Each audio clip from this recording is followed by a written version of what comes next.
Ricardo Rodríguez Silvero, ¿cómo te va, Ricardo? Carlos Martini te saluda. ¿Qué tal, Carlos Martini? Buen día a la audiencia. Buenos días. Quisiera si vos podés explicarnos exactamente qué significa que Hacienda va a descontar de salarios de septiembre por el impuesto a la renta personal. Eso es un adelanto impositivo que ya existe en nuestra legislación cuando se trata de impuestos a las rentas de las empresas, ¿verdad? Pero que ahora están poniendo en vigencia a partir del 1 de septiembre próximo, también para el impuesto a la renta personal.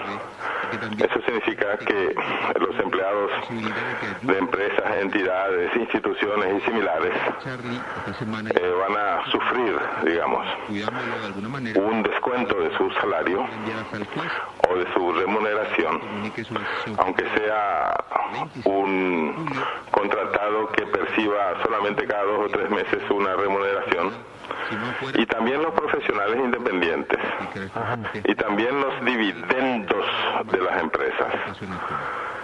Todos los destinatarios de esas remuneraciones, dividendos, retribuciones, utilidades, etcétera, van a sufrir un adelanto que va a oscilar del 0,5% hasta el 1%.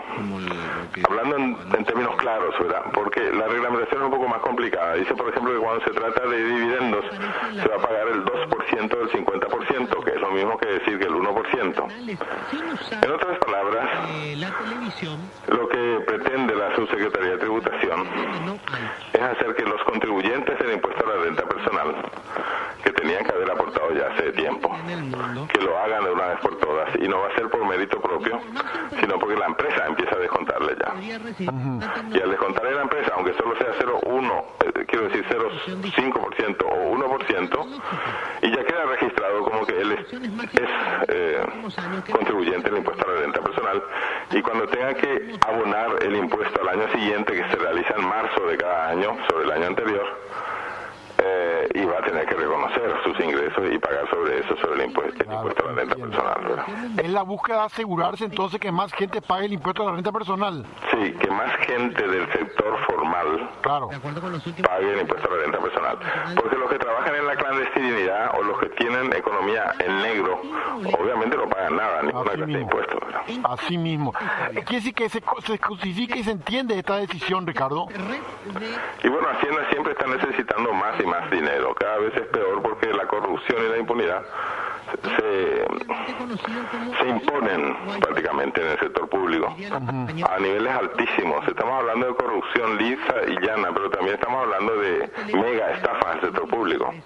Entonces, los escasos recursos de Hacienda cada vez se vuelven más escasos por la apropiación indebida e ilegal que realizan los funcionarios públicos, sobre todo a cierto nivel, ¿no? Comprendo. Bueno, ese era un punto. El otro punto que quería consultar contigo es, porque escuchamos a todas las partes, pues, ¿cuál es tu visión independiente en torno al pedido de condonación de deuda por parte de un sector campesino?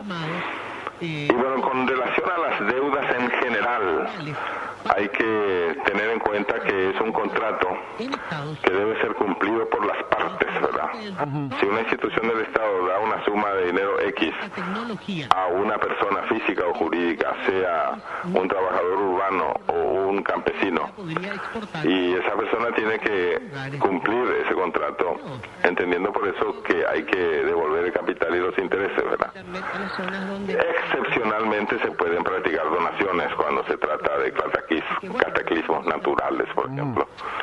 Se ve con frecuencia que la excesiva inundación hace casi imposible que los pequeños productores de ganado en pie o de carne vacuna que faenan así sin cumplir normas sanitarias, dicho sea de paso, resulta que se quedan con el ganado en pie o con la carne faenada, con la res faenada, se quedan aislados del mundo exterior por la inundación, ¿verdad? Ese tipo de desgracias naturales, y los campesinos no pueden hacer frente a eso, ¿verdad? Por eso que se ha hablado tanto de seguro agrícola, seguro ganadero, seguro forestal y ese tipo de cosas.